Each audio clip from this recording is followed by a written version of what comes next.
So everyone, রওনা দিলাম কোথায়? সরস্বতী পূজার উদ্দেশ্যে মহালিতে, পাঞ্জাব মহালি। সো এই তো যাবো এখন।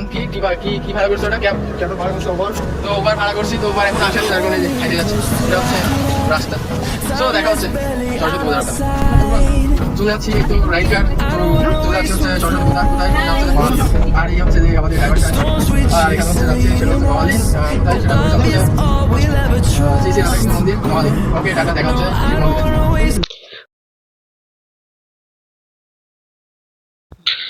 তো অবশেষে গন্তব্যস্থলে পৌঁছেই গেলাম। পৌঁছে যাওয়ার পরে আমার ফ্রেন্ড ছিল সাথে, ওখানে গিয়ে আরো অনেক ফ্রেন্ডের সাথে পরিচয় হলো। এর সাথে একজন নেপালি ফ্রেন্ড ছিল। তো তাদের সাথে ভালোই পূজাটা কাটালাম। আমরা যে এখানে বসেছিলাম, এখানে অনেকজন ফ্রেন্ড ছিলাম। পাশেই কিন্তু পূজাটা হচ্ছিল, আর মন্দিরটাও ছিল অনেক বড়। সামনে পূজা হচ্ছে। এরপর পূজা কমপ্লিট করলাম। করার পরে আমরা অঞ্জলি দিলাম। অঞ্জলি দেওয়ার পরে ভোগ নেওয়ার পালা। তো প্রসাদ নিতেই একটু লাইন ধরলাম। তো অনেক মানুষ ছিল, যার কারণে লাইন ধরে ধরে প্রসাদ নিতে হচ্ছিল। এটা হচ্ছে মন্দির। তো প্রসাদ নেওয়ার পরে বসলাম।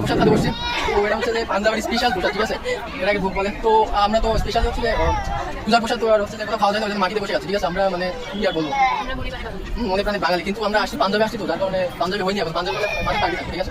তো এই কারণে এখন পাঞ্জাবি হয়নি, তবে নেক্সট টাইম হবো পাঞ্জাবি। তো এটা হচ্ছে যে এখানে কাছে বসছি, এটা হচ্ছে ভোগ। তো প্রসাদে কি আছে, আইস আছে, একটা সবজি আছে, আর হচ্ছে কিছু। মূলত সরস্বতী পূজার অনুষ্ঠানে তো এগুলাই খাবার দেয়। চাটনিও ছিল, বাট চাটনি তো নিয়ে নিচ্ছি। সো এভরিওয়ান, ভিডিওটা এই পর্যন্তই ছিল। তো যদি ভিডিওটা ভালো লাগে, অবশ্যই আমার চ্যানেলটি সাবস্ক্রাইব করবেন এবং পাশেই থাকবেন। ধন্যবাদ।